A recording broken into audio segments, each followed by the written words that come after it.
News 18 প্রাইমে এবার নজর রাখবো বাংলা বললেই বাংলাদেশে তকমা। প্রতিবাদে চড়া সুর মুখ্যমন্ত্রীর। ঝাড়গ্রামের সভা থেকে বিজেপির বিরুদ্ধে হুঙ্কার। বাংলায় কথা বললেই রোহিঙ্গা বলা হচ্ছে বলে তোপ। নিজের ভাষায় কথা বলা কি অপরাধ? প্রশ্ন মমতার। বাংলা ভাষায় কথা বললেই বলছে তুমি রোহিঙ্গা, তুমি বাংলাদেশি। বলুন তো আপনারা, কেউ যদি অলচিকি ভাষায় কথা বলে আমি তাকে বলতে পারি তুমি এখানকার লোক না, তুমি রোহিঙ্গা? জাতীয় সঙ্গীত কোন ভাষায় লেখা? বাংলা ভাষা। ভোটার লিস্ট আর ভাষার সম্মান কেউ ছাড়বেন না। আজকে মতুয়াদের উপর অত্যাচার হচ্ছে মুম্বাইতে দুজন মানুষকে, একজনকে কুচিয়ে কুচিয়ে খুন করে বস্তায় ভরা হলো সে বাংলায় কথা বলে বলে। প্রতিবাদ করব না? নিজের ভাষায় কথা বলাটা অপরাধ? যারা বাংলাদেশ থেকেও এসছে আইনত মেনে ইন্দো বাংলাদেশ যুদ্ধের পরে তারাও ইন্ডিয়ান সিটিজেন, যারা ভারতবর্ষের নাগরিক তাদের কেন তুমি বাংলাদেশে পাঠাবে? যদি কেউ সত্যি অনুপ্রবেশকারী হয় তার বিরুদ্ধে ব্যবস্থা না, আমাদের কোনো ব্যাপার নেই, এটা আমাদের হাতে নেই, এটা তোমাদের হাতে আছে। কিন্তু তুমি কি করছো? আসাম সে চিঠি পাঠাচ্ছে কুচবিহারকে, আলিপুরদুয়ারকে, মতুয়াদের বলছে তুমি বিদেশি, তুমি অনুপ্রবেশকারী। আমাদের লোকেরা লড়াই দিল, স্বাধীনতা সংগ্রামীরা লড়াই দিল, প্রাণ দিল, জীবন দিল, আর আজকে বলে দিচ্ছে তোমরা বিদেশি। তার মানে তুমি একা স্বদেশী। এই জিনিস আমরা বরদাস্ত করব না, এই জিনিস আমরা মানব না। স্বাধীনতার আগেও নোটে বাংলা। 1912-র 10 টাকার নোট দেখিয়ে সরব মুখ্যমন্ত্রী। বাংলার অপমানে ঝাড়গ্রামের সভা থেকে সরব মমতা বন্দ্যোপাধ্যায়। বাংলা কোনো ভাষাই নয় কিভাবে বলা হচ্ছে? বিজেপিকে কড়া আক্রমণ মমতা বন্দ্যোপাধ্যায়ের। ভোট আসলেই নোট। আমি কালকে একটা ছবি দেখছিলাম 10 টাকার নোটে, 1912 সালের 10 টাকার নোট। দেখুন বাংলায় লেখা আছে। আর এই অপদার্থরা আজকে 2025 সালে এসে বলছে বাংলা বলে কোনো ভাষা নেই। এখানে কিন্তু হিন্দি ছিল না, হিন্দি থাকুক আমার আপত্তি নেই, কিন্তু দেখুন 10 টাকা বাংলায়, আর এখন বলছে বাংলা নাই, বাংলা ভাষার অস্তিত্ব নাই। এরা কারা? বাংলায় বাংলা সিনেমার গুরুত্ব। নন্দনের বৈঠকে কাটলো স্ক্রিনশট। হ্যাঁ, বাংলা সিনেমার শো টাইম পাওয়ায় সমস্যা। আরো বিস্তারিত বিষয়ে জানাতে পারবে সুদীপ্ত রয়েছে আমার সঙ্গে। সুদীপ্ত, পরিচালক প্রযোজকদের সঙ্গে বৈঠকে বসেন মন্ত্রী এবং অবশেষে তাহলে নন্দনের বৈঠকেই স্ক্রিনশট কাটলো। তুমি শুনিয়া, তুমি জানো যে রাজ্য জুড়ে যতগুলো সিঙ্গেল স্ক্রিন রয়েছে সমস্ত সিঙ্গেল স্ক্রিনে কিন্তু 4টে শো টাইম হয়, যেখানে পরিবেশকরা বলছিলেন যে 4টে শো টাইম কিন্তু আমাদেরই দিতে হবে হিন্দি ছবির জন্য। এবং এর পরবর্তী ক্ষেত্রে দেখা গিয়েছিল গতকালই পরিচালক প্রযোজক যারা রয়েছেন তারা মুখ্যমন্ত্রীকে চিঠি লিখেছিলেন যে তারা এই দাবি মানবেন না। পরবর্তী ক্ষেত্রে মুখ্যমন্ত্রীর নির্দেশ মতো মন্ত্রী অরূপ বিশ্বাসকে দায়িত্ব দেওয়া হয় এবং আজকে নন্দনে সেই বৈঠক হয়, যে বৈঠকে পরিচালক প্রযোজকেরা ছিলেন এবং পরিবেশকরা ছিলেন। যে বৈঠকে সিদ্ধান্ত নেওয়া হয়েছে, মন্ত্রী যেমনটা জানালেন যে বাংলায় বাংলা ছবি চলবে, অর্থাৎ যে 4টে শো টাইম সিঙ্গেল স্ক্রিনের ক্ষেত্রে অর্থাৎ 50-50 ভাগ করা হয়েছে। 2টো শো টাইম দেওয়া হবে হিন্দিকে, 2টো শো টাইম দেওয়া হবে বাংলা ছবিকে। এবং এই সিদ্ধান্ত যারা পরিবেশক রয়েছেন তারা মানতে বাধ্য হয়েছেন বলে জানা যাচ্ছে। প্রথমের দিকে তারা মানতে চাননি, তাই পরবর্তী ক্ষেত্রে তারা মেনেছেন, এমনটাই বলা হচ্ছে। যদিও ঋতুপর্ণা সেনগুপ্ত অভিনেত্রী প্রযোজক তিনি যেমনটা বলছেন যে এই সিদ্ধান্তের বাস্তবায়ন যখন হবে তবেই বোঝা যাবে যে এই সিদ্ধান্ত কার্যকর হলো। সোনিয়া, বেশ।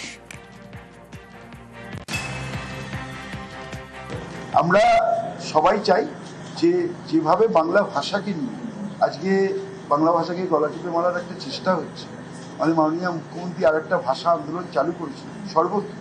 কেউ বলছেন বাংলা নাকি কোনো ভাষাই নেই, রবীন্দ্রনাথ ঠাকুরের ভাষা নাকি ভাষাই নেই।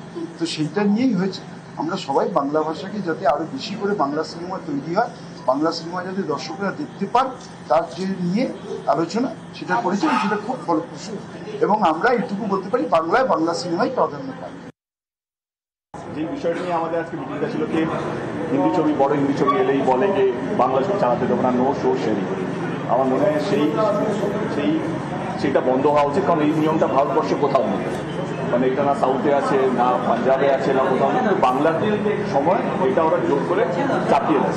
এটা আমি ফেস করেছি টনিকের সময়, যখন 83 বলে একটা ছবি এসেছিল, তখন আর টনিককে সর্ষের প্রথম দিচ্ছিল তখন সেই লড়াইটা বলছি, এবং আজকে ধূমকেতু যখন আমি রিলিজ করতে চলেছিলাম তখন বলা হয়েছিল যে নো শো শেয়ারিং হবে, সেটা হবে। এই নো শো শেয়ারিং শব্দটাই বন্ধ হবে বাংলায়। বাংলা ছবি চালাতে হবে, যেই ছবি আসুক না কেন আমাদের তাতে কোনো ইয়ে নেই। তারাও চলুক, আমরাও চলুক, আমরা যেন জায়গাটা পাই আমাদের প্রমাণ করার জন্য। এটা বোধহয় অনেকদিন আগেই হওয়া উচিত ছিল। এই কথা নিয়ে আমি অনেক আগে থেকে এটা নিয়ে কথা বলেছি। একটা জায়গায় উপনীত হয়েছি আমরা সবাই মিলে যে বাংলাকে ডেফিনেটলি বড় একটা জায়গা দেওয়া হবে। আমাদের হলগুলোতে বাংলা ছবির প্রায়োরিটি দেওয়া হবে, প্রাইম টাইম দেওয়া হবে।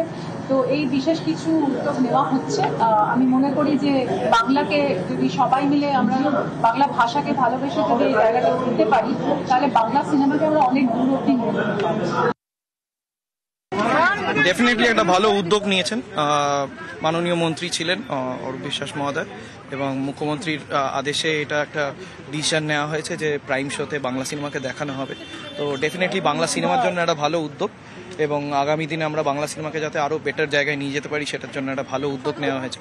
আর এবার একটা ছবি দেখাবো। মুখ্যমন্ত্রী মমতা বন্দ্যোপাধ্যায়কে ঘিরে উচ্ছ্বাসের ছবি, তাকে রাখি উপহার। শনিবার রাখি, আর তার আগেই বৃহস্পতিবার পাঁশকুড়ায় মুখ্যমন্ত্রীর হাতে ফুলের রাখি তুলে দিলেন পুরসভার চেয়ারপারসন নন্দ মিশ্র। দেখাচ্ছি সেই ছবি, দেখুন। ঝাড়গ্রাম থেকে কলকাতায় ফিরছিলেন মমতা বন্দ্যোপাধ্যায়, আর কলকাতায় ফেরার পথেই মেছো গ্রামে মমতা বন্দ্যোপাধ্যায়ের হাতে রাখি তুলে দেন পুরসভার চেয়ারপারসন। মুখ্যমন্ত্রীকে ঘিরে উচ্ছ্বাসের ছবি, দেখুন।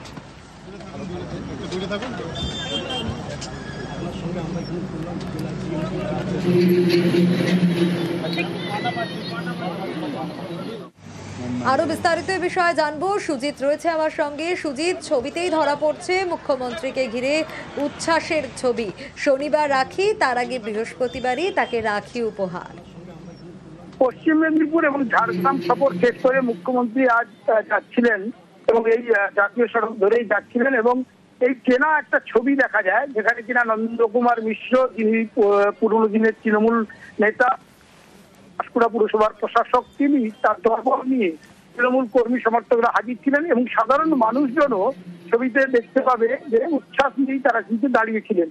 তারা জেনেছিলেন যে সেখান থেকেই পাস করবেন, কলকাতা যাবেন, হয়ে যাচ্ছিল মুখ্যমন্ত্রী, এবং মুখ্যমন্ত্রী প্রায়ই দেখা যায় এখানে কিন্তু দাঁড়িয়ে পড়েন নন্দ মিশ্রদের, দেখে তাদের সঙ্গে কথা বলেন। আজকে কিন্তু মুখ্যমন্ত্রীকে একটু চমক দেন বলা যায় নন্দ মিশ্ররা। তারা একেবারে ফুলের রাখি তুলে দিলেন, এবং সাগ্রহে কিন্তু মুখ্যমন্ত্রী নিলেন, কথাও বললেন। একেবারে সেই ছবি আমরা দেখাচ্ছি দর্শকদের।